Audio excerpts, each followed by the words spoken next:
Bismillahirrahmanirrahim. So, hi viewers, today our topic is Rutherford atomic model. Alright, आपको जैसे कि पहले याद होगा जे थॉमसन का हमने स्ट्रक्चर पढ़ा था। उनके नज़दीक according to J Thomson atom का मॉडल कुछ इस तरह से होगा। ऑलराइट, जिस तरह से प्लम पुडिंग मॉडल होता है, स्ट्रक्चर होता है, वाटरमेलन में जिस तरह से ब्लैक सीड होते हैं और बीच में जो उसका पल्प होता है, लेट सपोज वो पॉजिटिव चार्ज है और जो सीड्स हैं वो नेगेटिव चार्ज हैं। बिल्कुल जिस तरह से ये उन्होंने कहा इस तरह से नेगेटिव चार्ज होंगे और दरमियान में कहीं कहीं पॉजिटिव चार्ज होगा। तो ये तो जे थॉमसन का था, लेकिन रदरफोर्ड ने इस पर कुछ एक्सपेरिमेंट किया। उन्होंने क्या किया कि उन्होंने एक गोल्ड का एक फॉइल लिया। ऑलराइट, एक गोल्ड फॉइल लिया उन्होंने और उन्होंने उस पर अल्फा पार्टिकल की बम्बार्डमेंट की।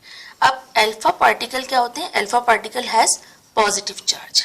ऑलराइट, उसकी उन्होंने बम्बार्डमेंट की कि अब देखते हैं कि, और यहाँ पर एक उन्होंने लेड की दरमियान में लेड शील्ड लगा दी, उसमें से वो पास आउट हुए और गोल्ड का जो फॉइल था जो कि बहुत पतला होता है, थिन होता है, उस पर उसकी बम्बार्डमेंट की। तो आफ्टर दैट हुआ क्या कि जब वो काम उनका पूरा हुआ तो उन्होंने ये देखा कि जो अल्फा पार्टिकल्स हैं, मेजॉरिटी अल्फा पार्टिकल्स की बड़े आराम से पास आउट हो जाती है। ऑलराइट, कुछ अल्फा पार्टिकल्स ऐसे हैं जो कि समटाइम्स 180 डिग्री पे मुख्तलिफ एंगल से उन्होंने टर्न किया, ओके, डिफरेंट डायरेक्शन में। कुछ अल्फा पार्टिकल्स ऐसे भी थे जो कि बहुत कोलिजन हुआ उनका बहुत हार्ड तरीके से और वो बिल्कुल वापस पलटे जैसे किसी चीज ने उनको पुश करा हो। सो उन्होंने अकॉर्डिंग टू दैट मॉडल उन्होंने अपने व्यू दिए कि एटम जो है उनके कुछ पोस्टुलेट आए सामने। इसके बाद पोस्टुलेट्स आए। सबसे पहला तो उन्होंने ये कहा क्योंकि ज्यादातर जो अल्फा पार्टिकल्स हैं वो पास आउट हो गए हैं, इसमें देखिए ज्यादातर जो है वो अल्फा पार्टिकल्स बिकॉज बहुत से तो पास आउट हो गए बहुत easily. So atom mostly part atom का जो है, atom has empty space mostly. Okay, so उन्होंने कहा कि एटम का जो ज्यादातर जो हिस्सा है, वॉल्यूम जो है वो खाली है, तभी वो बहुत आराम से पास आउट हो गए। सेकंड, उन्होंने ये पोस्टुलेट दिया क्योंकि some alpha particles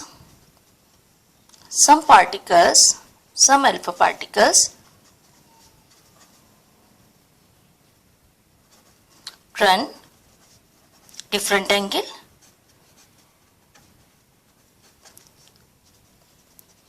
so atom has positive charge, okay, positive charge। Second postulate उनका ये आया क्योंकि कुछ जो है वो डिफरेंट एंगल से पास आउट हुए तो एटम जो है वो पॉजिटिव चार्ज भी रखता है। ऑलराइट, और तीसरा उन्होंने पोस्टुलेट ये दिया कि some alpha particles run highly push up, बहुत ज्यादा जैसे स्ट्रांगली पुशअप होता है ना, उस तरह से हुए, हाईली पुशअप हुए, हाईली बैक हुए और बैक। सो इसका मतलब ये है कि atom has positive charge at centre point.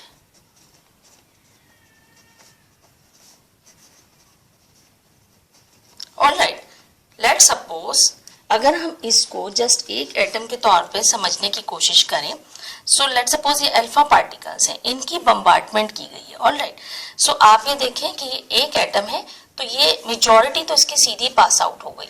अगर कोई पार्टिकल साइड में टकराया है न्यूक्लियस के तो उसी तरीके से टर्न बैक हुआ, उसी एंगल से हुआ क्योंकि बिल्कुल सेंटर में नहीं कोलिजन हुआ, इसका नहीं हुआ कोलिजन, तो ये उसी एंगल से जिस एंगल से टकराए थे उसी तरह से टर्न हुए।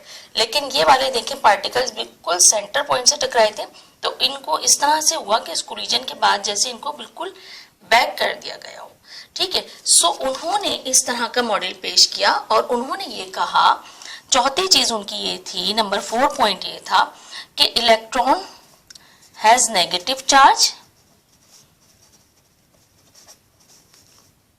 which revolve in orbit। उन्होंने कहा कि इलेक्ट्रॉन जो है नेगेटिव चार्ज पार्टिकल्स हैं जो कि ऑर्बिट के अंदर मौजूद हैं। ऑलराइट, क्योंकि अब एटम का जो मोस्टली पार्ट खाली था वहां पर इसका मतलब यह है कि इलेक्ट्रॉन मौजूद थे। चूंकि ये नेगेटिव पार्ट थे और इनका मास बहुत कम होता है, सो उन्होंने उनको गुजरने दिया आराम से। ठीक है, लेट्स सपोज इन्होंने एटम का कुछ इस तरीके से मॉडल पेश किया कि सेंटर पॉइंट पॉजिटिव है और बाकी जो ऑर्बिट हैं ये इस तरीके से यहाँ पर इलेक्ट्रॉन मौजूद हैं। ठीक है, जो कि नेगेटिव चार्ज रखते हैं। ये उन्होंने कुछ एटम का मॉडल पेश किया। अच्छा, होता ये है कि जो इलेक्ट्रॉन होते हैं ये बेहद हाइपर एक्टिव होते हैं।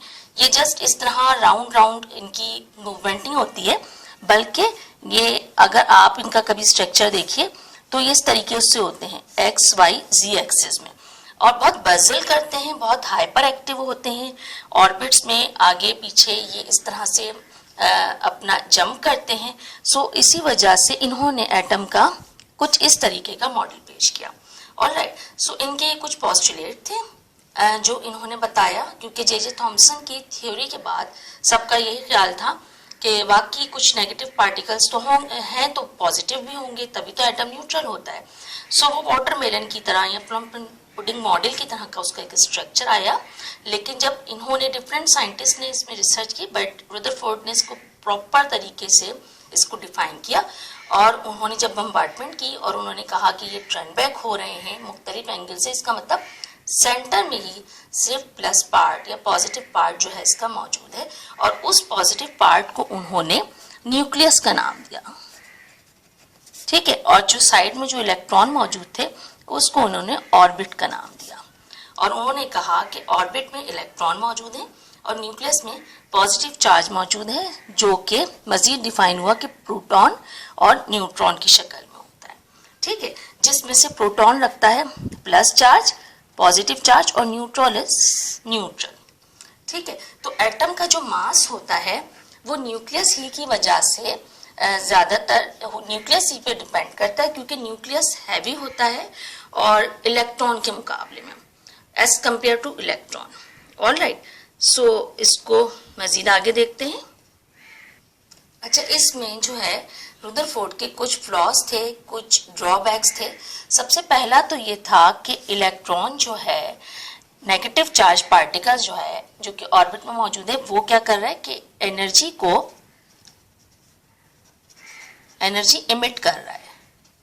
ओके, सो जब ये एनर्जी इमिट कर रहा है तो हमको मालूम है कि according to classical electromagnetic theory, according to classical electromagnetic theory,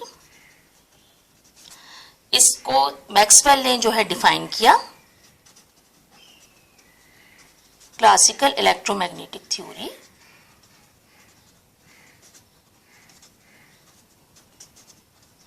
according to this theory, जब इलेक्ट्रॉन जो है मुस्तकिल तौर पे इमिट करेगा एनर्जी को, इमिशन होगी एनर्जी की, सो एक उसमें होना तो ये चाहिए कंटिन्यूअसली एक इमिशन हो रही है।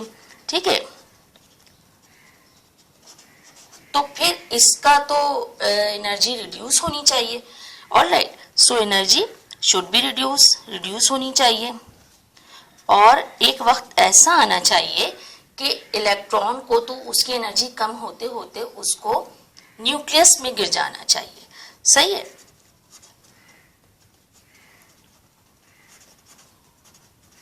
फॉल इन न्यूक्लियस, क्योंकि इसकी एनर्जी मुस्तकिल कम हो रही है तो इसको तो न्यूक्लियस में गिर जाना चाहिए, जबकि ऐसा तो नहीं होता। सबसे पहले तो ये वाला इनका एक फ्लो आया सामने, because atom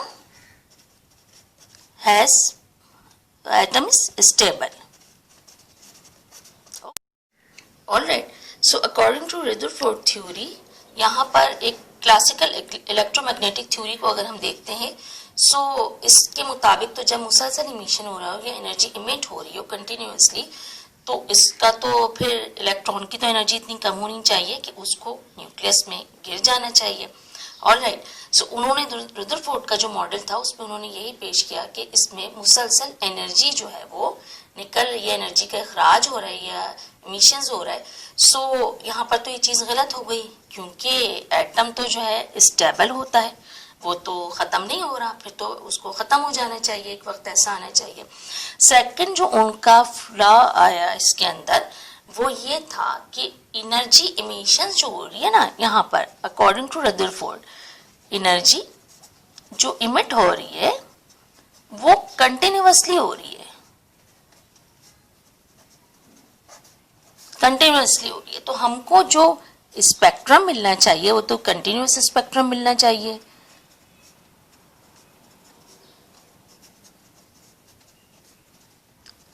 we should got spectrum continuous, लेकिन होता क्या है, ऐसा भी नहीं होता। हमें तो क्या मिलता है, हमें इसमें एक लाइन स्पेक्ट्रम मिलता है। ठीक है, सेकंड फ्लॉ तो इनका ये आया। थर्ड फ्लॉ जो इनकी उसमें आया वो ये था कि he could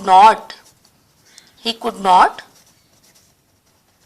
explain about position of electron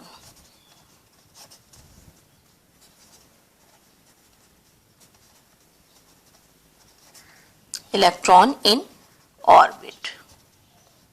okay, so वो जो है इलेक्ट्रॉन की पोजीशन ऑर्बिट में क्या होना चाहिए या उसको किस तरीके से वो रोटेट कर रहा है, क्या वो जंप कर रहा है वहां पर हाई एनर्जी से लो एनर्जी लेवल में आ रहा है या लो से हाई में जा रहा है, कुछ इस तरह से हो रही है इसकी थ्योरी, वो उसको एक्सप्लेन नहीं कर सके।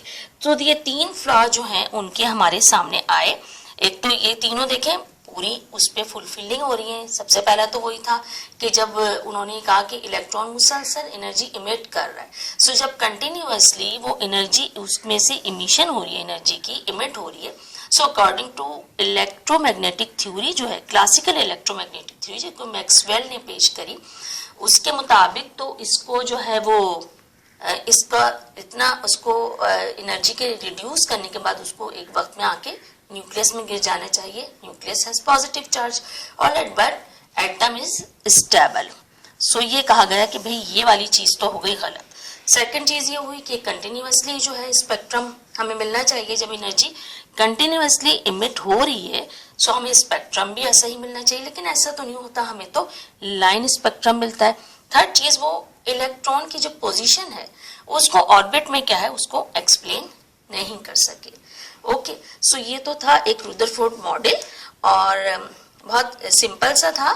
उनके कुछ फ्लॉज भी सामने आए, बट इन्होंने एक अच्छा काम किया, क्योंकि हमारा जो पॉजिटिव चार्ज है एटम के अंदर वो किस पोजीशन पे मौजूद है हमको ये पता चल गया, क्योंकि अकॉर्डिंग टू जे थॉमसन कहीं पॉजिटिव और कहीं नेगेटिव है, उसकी कोई खास पोजीशन एग्जैक्ट नहीं थी। उन्होंने एक तरह से इसकी एक पोजीशन जो है डिफाइन करी कि एटम के अंदर जो है आपके दरमियान का जो हिस्सा होता है, सेंटर पॉइंट होता है, वो पॉजिटिव चार्ज है। बाकी एटम का जो आपका जो भी ऑर्बिट्स हैं, वॉल्यूम जो होता है वो खाली होता है, ऑलराइट, लेकिन उसमें इलेक्ट्रॉन रिवॉल्व हो रहे हैं और रिवॉल्विंग कर रहे हैं, बहुत तेजी से रिवॉल्विंग कर रहे हैं। उसके अंदर इलेक्ट्रॉन ये नेगेटिव चार्ज रखते हैं, इनका मास चूंकि बहुत कम होता है। जब अल्फा पार्टिकल की बम्बार्टमेंट की गई तो एटम का जो मास होता है ना उसके न्यूक्लियस में होता है ज्यादातर, ठीक है। सो वो सब आराम से गुजर गए सिवाय उन पार्टिकल्स के जो के जिनका कोलिजन न्यूक्लियस से हो गया था। अगर साइड में हुआ है तो डिफरेंट एंगल से टर्न हो गए, और अगर सेंटर में हुआ है तो बिल्कुल ही पुश बैक हुए, ऑलराइट। सो ये तो इनके कुछ ये थ्योरी थी, इसके कुछ फ्लॉज निकले। सो इसको मजीद आगे साइंटिस्ट ने उसको ठीक किया, नील बॉहर साइंटिस्ट आए और दूसरे साइंटिस्ट आए, तो इसको हम जो है अपनी नेक्स्ट उसमें पढ़ेंगे कि उन्होंने इस चीज को किस तरीके से डिफाइन किया, जो रदरफोर्ड का जो ड्रॉबैक आया उस चीज को। Okay students, so good luck and you have to practice.